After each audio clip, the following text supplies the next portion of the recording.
Hello everyone, मैं हूं विनोद और मैं आप सभी लोगों का स्वागत करता हूं अपने इस यूट्यूब चैनल पर। आज हम लोग जो चर्चा करने वाले हैं वो है 11th के टर्म 2 के एग्ज़ाम के संदर्भ में, क्योंकि टर्म 1 जो 11th है उसका टर्म 1 का एग्ज़ाम कंप्लीट हो चुका है और अब सरकार टर्म 2 की एग्ज़ाम लेने की तैयारी कर रही है, जिसका फ़िलहाल संभावित डेट 16 जून से 30 जून तक रखा गया है। तो आज हम लोग देखने वाले हैं इंटरमीडिएट 11th के कॉमर्स पढ़ने वाले विद्यार्थियों के लिए अकाउंटेंसी विषय को। तो आज वैसे विद्यार्थियों को बहुत ही लाभ होने वाला है जो खासकर इंटरमीडिएट 11th के टर्म 2 के कॉमर्स की तैयारी कर रहे हैं। तो आज हम लोग देखेंगे अकाउंट के अंतर्गत, क्योंकि जो आपका टर्म 2 का सिलेबस जो दिया गया है सरकार के द्वारा वो हिंदी मीडियम में है। यहाँ पे आज हम लोग हिंदी और इंग्लिश दोनों मीडियम से चर्चा करेंगे। तो जो अकाउंट के संदर्भ में जो डाला गया है, जो रखा गया है टर्म 2 के लिए, जो टॉपिक रखा गया है और उस टॉपिक के अंतर्गत जो सब टॉपिक इम्पोर्टेंट सब टॉपिक है वो इस प्रकार हम लोग देखेंगे और उसको समझेंगे। तो देखने से पहले दोस्तों आपसे रिक्वेस्ट है कि यदि आप मेरे इस यूट्यूब चैनल पर नए हैं तो प्लीज़ लाइक और सब्सक्राइब ज़रूर करें, और यदि आपको यह आपके लिए और आपको अब लाभदायक हो आपके लिए तो प्लीज़ अपने दोस्तों के साथ इसको शेयर करें। तो चलिए हम लोग देखते हैं आज के इस टॉपिक में ऑन 11th के टर्म 2 के सिलेबस को आज हम लोग एनालिसिस करते हैं। तो पहला जो इसके टॉपिक में है वो है डेप्रिसिएशन, यानी डेप्रिसिएशन मीन्स ह्रास। तो ह्रास हम लोग इसके अंतर्गत देख रहे हैं। ह्रास में जो आपको पढ़ना है, ह्रास सब टॉपिक, ये आपका टॉपिक हो गया। यानी यहाँ पे टोटल जो आपको पढ़ना है वो टोटल 1 2 3 5 टॉपिक पढ़ना है। तब 5 टॉपिक में आज हम लोग पहला देख रहे हैं डेप्रिसिएशन, पहला टॉपिक में। उसके अंतर्गत आपको डेप्रिसिएशन मतलब होता है ह्रास। उसके अंतर्गत पढ़ना है मीनिंग एंड डेफिनिएशन ऑफ डेप्रिसिएशन, ह्रास का अर्थ और परिभाषा। उसके दूसरा टॉपिक पढ़ना है डेप्रिसिएशन में depreciation and other related terms, ह्रास एवं उससे मेल खाते जो उससे संबंधित लेजर बनता है उसका। नेक्स्ट है उसमें टॉपिक है फीचर्स या कैरेक्टरिस्टिक ऑफ डेप्रिसिएशन, यानी ह्रास की क्या क्या विशेषताएं या क्या क्या लक्षण है। और उसके अंतर्गत और पढ़ना है डेप्रिसिएशन के अंतर्गत चौथा टॉपिक जो है वो है आपका ऑब्जेक्ट ऑफ प्रोवाइडिंग डेप्रिसिएशन या नीड फॉर चार्जिंग डेप्रिसिएशन, यानी ह्रास लगाने के उद्देश्य या ह्रास की आवश्यकता। इसका डेप्रिसिएशन का पांचवा टॉपिक है फैक्टर डिटरमाइन या अफेक्टिव डेप्रिसिएशन, यानी ह्रास को निर्धारित या प्रभावित करने वाले तत्व। डेप्रिसिएशन का 6th जो टॉपिक है जो इम्पोर्टेंट है वो डेप्रिसिएशन के माने कॉजेज ऑफ डेप्रिसिएशन, यानी ह्रास के कारण, यानी ह्रास चार्ज करने के क्या क्या कारण है।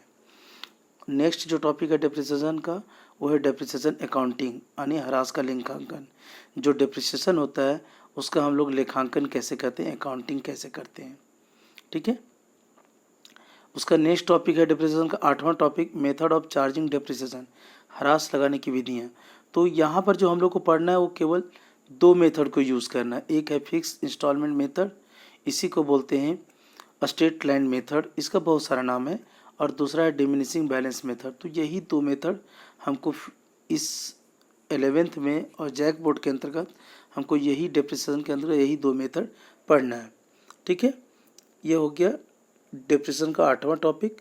चलते हैं डेप्रिसिएशन का 9वां topic, difference between SLM straight line method और रिटेन डाउन वैल्यू मेथड, यानी जो ऊपर में हम लोग 2 मेथड पढ़े हैं फिक्स इंस्टॉलमेंट मेथड और डिमिनिशिंग बैलेंस मेथड, तो वो दोनों में अंतर क्या है, डिफरेंस क्या है, ये पढ़ना है डेप्रिसिएशन का 9वां टॉपिक में। डेप्रिसिएशन का 10वां टॉपिक में पढ़ना है मेथड ऑफ रिकॉर्डिंग डेप्रिसिएशन, यानी ह्रास की लेखांकन की पद्धतियाँ, यानी कितनी पद्धतियाँ हैं, विधियाँ हैं, सो। और डेप्रिसिएशन का नेक्स्ट और लास्ट जो सब टॉपिक है वो है एसेट डिस्पोजल अकाउंट, यानी संपत्ति विक्रय या निस्तारण खाता। तो इसमें जो हम लोग लेजर बनाते हैं अकाउंटिंग, वो चीज़ इसमें हम लोग को देखना है। यानी कहने का मतलब है कि जो पहला टॉपिक है वो डेप्रिसिएशन के अंतर्गत ये 11 सब टॉपिक है जो बहुत ही इम्पोर्टेंट है। ठीक है, अब हम लोग नेक्स्ट चलते हैं पॉइंट पर। दूसरा आपका दिया हुआ है प्रोविज़न। तो प्रोविज़न एंड रिजर्व में देखना है हमको। तो इसमें जो सब टॉपिक है वो इम्पोर्टेंट है आपका मीनिंग ऑफ प्रोविज़न, प्रावधान का अर्थ क्या है, यानी आयोजन का अर्थ क्या है, फीचर्स ऑफ प्रोविज़न यानी प्रावधान का विशेषता या आयोजन का विशेषता हम लोग कह सकते हैं। जो तीसरा टॉपिक है, इस टॉपिक का तीसरा सब टॉपिक जो है वो ऑब्जेक्ट या इम्पोर्टेंस ऑफ प्रोविज़न, प्रावधान या आयोजन के उद्देश्य अथवा महत्व, यानी इसका क्या क्या उद्देश्य है और क्या क्या महत्व है। सम नेक्स्ट टॉपिक है यानी प्रोविज़न एंड रिजर्व का चौथा जो टॉपिक है वो है सम पॉपुलर प्रोविज़न, यानी कुछ प्रचलित प्रावधान जैसे प्रोविज़न फॉर डाउटफुल डेब्ट्स, ये सब चीज़ यहाँ पे पढ़ना है आपको। इसी के अंतर्गत अब चलते हैं हम लोग रिजर्व में पढ़ना मीनिंग ऑफ रिजर्व, यानी यहाँ पे आप देख सकते हैं मीनिंग ऑफ रिजर्व के अंतर्गत ये आपका है रिजर्व मीनिंग ऑफ रिजर्व यानी संचय का अर्थ, फीचर्स ऑफ रिजर्व संचय की विशेषताएं। नेक्स्ट जो इसका सब टॉपिक है वो 8वां सब टॉपिक ऑब्जेक्टिव या इम्पोर्टेंस, यानी संचय के उद्देश्य अथवा महत्व क्या है। 9वां जो सब टॉपिक है वो है difference between provision and reserve, यानी आयोजन और संचय में क्या अंतर है। नेक्स्ट और लास्ट जो टॉपिक है प्रोविज़न एंड रिजर्व, यानी दूसरा जो यूनिट है, जो दूसरा चैप्टर है, उसका लास्ट जो टॉपिक है वो है टाइप्स या क्लासिफिकेशन ऑफ रिजर्व, यानी हम लोग यहाँ पे जो संचय है उसका कितने प्रकार है। तो यहाँ पे हम लोग 2 प्रकार पढ़ेंगे, ओपन रिजर्व और सेक्रेट रिजर्व। इसके अंतर्गत और कुछ पॉइंट है जो हम लोग देख सकते हैं वहाँ पे, यानी हम केवल इस सिलेबस जो रखा गया है जैक बोर्ड के द्वारा 11th टर्म 2 का, उसी को हम लोग एनालिसिस कर रहे हैं, समझने का प्रयास कर रहे हैं। ठीक है, नेक्स्ट हम लोग चलते हैं तीसरा चैप्टर यानी तीसरा यूनिट या तीसरा हम लोग कह सकते हैं फिनंशियल स्टेटमेंट, वित्तीय विवरण। तो इसमें है फाइनल अकाउंट विदाउट एडजस्टमेंट, यानी हम लोग जो फिनंशियल स्टेटमेंट में पढ़ रहे हैं, यहाँ पर जो हम लोग पढ़ते हैं 11th में, उसमें 2 है, फिनंशियल स्टेटमेंट फर्स्ट है, एक फिनंशियल स्टेटमेंट सेकेंड है। तो सेकेंड हमको यहाँ पे नहीं पढ़ना है, फर्स्ट केवल पढ़ना है। और उसमें जो फर्स्ट पढ़ना है तो विदाउट एडजस्टमेंट यानी बिना एडजस्टमेंट का। तो जो तीसरा चैप्टर है उसका जो सब टॉपिक होने वाला है वो हम लोग का इस प्रकार। तो फिनंशियल स्टेटमेंट के अंतर्गत निम्नलिखित सब टॉपिक इम्पोर्टेंट होने वाले हैं हमारे लिए। इसमें है पहला मीनिंग ऑफ फिनंशियल स्टेटमेंट या फाइनल अकाउंट्स, यानी वित्तीय विवरण अथवा अंतिम खाते के अर्थ। दूसरा है ऑब्जेक्टिव्स ऑफ फिनंशियल स्टेटमेंट, यानी वित्तीय विवरण के उद्देश्य क्या है। इम्पोर्टेंस ऑफ फिनंशियल स्टेटमेंट, यानी वित्तीय विवरण का महत्व क्या है। तो अभी जो हम लोग देख रहे हैं वो चैप्टर 3 फिनंशियल स्टेटमेंट का। आगे चलते हैं, तीसरा का जो है चौथा पढ़ना है यूजेज ऑफ फिनंशियल स्टेटमेंट, यानी वित्तीय विवरण के यूज़र कौन कौन है, कौन कौन यूज़ करता है फिनंशियल स्टेटमेंट को, तो वो चीज़ हमको देखना है। ठीक है, आगे देखना है 5वां ये सब point preparation of financial statement, यानी वित्तीय विवरण कैसे बनाया जाता है, यानी फिनंशियल स्टेटमेंट कैसे बनाया जाता है। तो फिनंशियल स्टेटमेंट के अंतर्गत हम लोग पढ़ते हैं trading account, profit and loss account और बैलेंस शीट। जब हम लोग ट्रेडिंग अकाउंट बनाते हैं तो यहाँ से संस्था का ग्रॉस प्रॉफिट या ग्रॉस लॉस हमको ज्ञात होता है। जब प्रॉफिट एंड लॉस अकाउंट बनाते हैं तो यहाँ से नेट प्रॉफिट और नेट लॉस ज्ञात होता है। और जब बैलेंस शीट बनाते हैं तो यहाँ किसी भी संस्था या किसी भी संगठन के वित्तीय स्थिति की जानकारी होती है। और इसके अंतर्गत हमको एक और चीज़ पढ़ना है जो है मैन्युफैक्चरिंग अकाउंट, यानी डिटेल से पढ़ना है इसको हमको। ठीक है, ट्रेडिंग अकाउंट का merit demerit, profit and loss account का मेरिट डिमेरिट पढ़ना है और बैलेंस शीट का मेरिट डिमेरिट पढ़ना है, तो इसको डिटेल से पढ़ना है। आगे जो इसके अंतर्गत पढ़ना है हमको difference between trading account and profit and loss account, यानी व्यापार खाता और लाभ हानि खाता में क्या अंतर है। सातवां जो सब टॉपिक है वो है डिफरेंस बिटवीन ग्रॉस प्रॉफिट और नेट प्रॉफिट, यानी सकल लाभ और शुद्ध लाभ में क्या अंतर है। आठवां जो इसका सब टॉपिक है difference between net profit and operating profit, यानी शुद्ध लाभ और संचालन लाभ में क्या अंतर है। नौवां जो सब टॉपिक है वो है difference between fix assets and current assets. Sorry, ये एड्रेस लिखा गया है, इसको एसेट्स पढ़ेंगे आप। ये यहाँ पे एसेट्स होगा, सॉरी गलती लिखा गया है, तो आप यहाँ पे एसेट्स पढ़ेंगे, है ना। तो difference between fix assets and current assets, यानी अस्थायी संपत्ति एवं चालू संपत्ति में अंतर। 10वां जो सब टॉपिक है डिफरेंस बिटवीन टेंजिबल एसेट्स और इनटेंजिबल एसेट्स, यानी ये मूर्त संपत्ति और अमूर्त संपत्ति में क्या अंतर है इसको। यानी ये तीसरा टॉपिक जो आपका है फिनेंशियल स्टेटमेंट, इसको अंतर्गत कम ये 10 सब टॉपिक जो है वो इम्पोर्टेंट होने वाला है। अब हम लोग चलते हैं नेक्स्ट टॉपिक। नेक्स्ट आपका है चौथा है अकाउंट फ्रॉम इनकम्प्लीट रिकॉर्ड्स या सिंगल एंट्री सिस्टम, यानी अपूर्ण अभिलेखों से लेखा अथवा इकहरी लेखा प्रणाली। यानी हम लोग यहाँ पे सिंगल एंट्री सिस्टम को जानने वाले, यानी जो चौथा जो चैप्टर होने वाला है वो अकाउंट फ्रॉम इनकम्प्लीट रिकॉर्ड्स या सिंगल एंट्री सिस्टम, यानी इकहरा लेखा प्रणाली। तो इसके अंतर्गत जो सब टॉपिक इम्पोर्टेंट होने वाला है वो इस प्रकार है। कहता है पहला, meaning and definition of incomplete record system, यानी इकहरा लेखा प्रणाली का अर्थ क्या है और इसकी परिभाषाएं क्या है। दूसरा है uses and reason for maintaining incomplete record system, यानी जो अपूर्ण लेखा प्रणाली के रखने का क्या कारण है या इसका उपयोगिता क्या क्या है।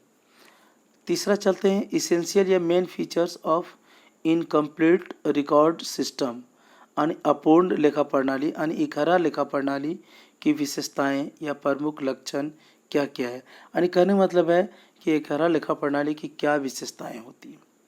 चौथा जो है वो types of incomplete record system, यानी अपूर्ण लेखा प्रणाली यानी इकहरा लेखा प्रणाली के कितने प्रकार हैं।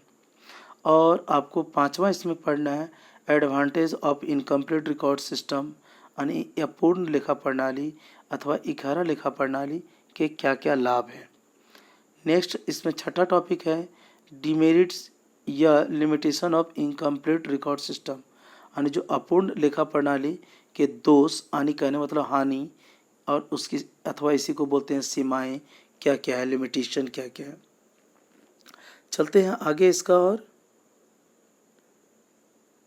सातवां जो पढ़ने वाला है difference between double entry system and incomplete record system, यानी दोहरा लेखा प्रणाली एवं अपूर्ण लेखा प्रणाली में अंतर, यानी सिंगल एंट्री सिस्टम और डबल एंट्री सिस्टम में डिफरेंस हमको पढ़ना है। और इसका जो इस चैप्टर का लास्ट जो यूनिट है वो है असर्टेन ऑफ प्रॉफिट या loss under incomplete record system, यानी अपूर्ण लेखा प्रणाली के अंतर्गत लाभ हानि का निर्धारण कैसे करते हैं। तो एक इसमें जो पढ़ना है पहला वो कैपिटल कंपैरिजन मेथड है और दूसरा जो है फाइनल अकाउंट मेथड या कन्वर्जन मेथड है, यानी ये दो मेथड से हम लोग जान सकते हैं लाभ हानि को। पहला है कैपिटल कंपैरिजन मेथड यानी पूंजी तुलना विधि, दूसरा फाइनल अकाउंट मेथड या कन्वर्जन मेथड जिसको हम लोग बोलते हैं अंतिम खाता विधि या परिवर्तन विधि। ठीक है। नेक्स्ट चैप्टर जो हम लोग देखने वाले हैं वो है आपका 5, उसमें है application of computer in accounting, यानी लेखांकन में कंप्यूटर का अनुप्रयोग, यानी जो हम लोग लेखांकन करते हैं, अकाउंटिंग करते हैं, जो हम लोग जर्नल वगैरह करते हैं उसका कंप्यूटर का अनुप्रयोग यानी कंप्यूटर में इसका उपयोग कैसे करते हैं। तो इसके अंतर्गत जो सब टॉपिक इम्पोर्टेंट होने वाला है वो है इवोल्यूशन ऑफ कंप्यूटराइज अकाउंटिंग, यानी कंप्यूटरीकृत लेखांकन का विकास। ठीक है। दूसरा जो इसका टॉपिक होने वाला है वो है आपका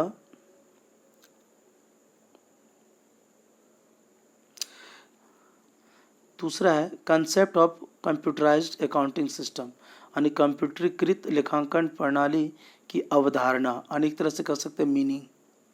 नेक्स्ट यानी तीसरा टॉपिक किसके अंतर्गत है, application of a computer in accounting, यानी लेखांकन में कंप्यूटर का प्रयोग कैसे करते हैं। नेक्स्ट यानी चौथा टॉपिक है टाइप्स ऑफ अकाउंटिंग सॉफ्टवेयर, लेखांकन सॉफ्टवेयर के प्रकार, टाइप्स इसका। पांचवा टॉपिक है रोल या importance of computer in accounting, लेखांकन में कंप्यूटर की भूमिका या योगदान या महत्व, यानी जो है लेखांकन में कंप्यूटर की क्या भूमिका है, इसका क्या योगदान है या इसका क्या महत्व है। ठीक है। नेक्स्ट 6 जो हम लोग इसका है देखने वाले हैं, features of computerised accounting system, यानी कंप्यूटरीकृत लेखांकन प्रणाली की विशेषता क्या है, फीचर्स क्या है, वो पढ़ना है हमको इसके अंतर्गत। 7वां पढ़ना है difference components of computerised accounting system, यानी कंप्यूटरीकृत लेखांकन प्रणाली के उपक्रम या अवयव कंपोनेंट क्या क्या है। तो इसके अंतर्गत आगे भी हम लोग देखने वाले हैं डिज़ाइनिंग ऑफ अकाउंटिंग रिपोर्ट्स, यानी लेखांकन प्रतिवेदन की डिज़ाइनिंग कैसे होती है, यानी कैसे डिज़ाइन किया जाता है लेखांकन प्रतिवेदन, यानी जो लेखांकन का प्रोजेक्ट बनता है या रिपोर्ट तैयार किया जाता है वो कैसे किस डिज़ाइन में रहता है।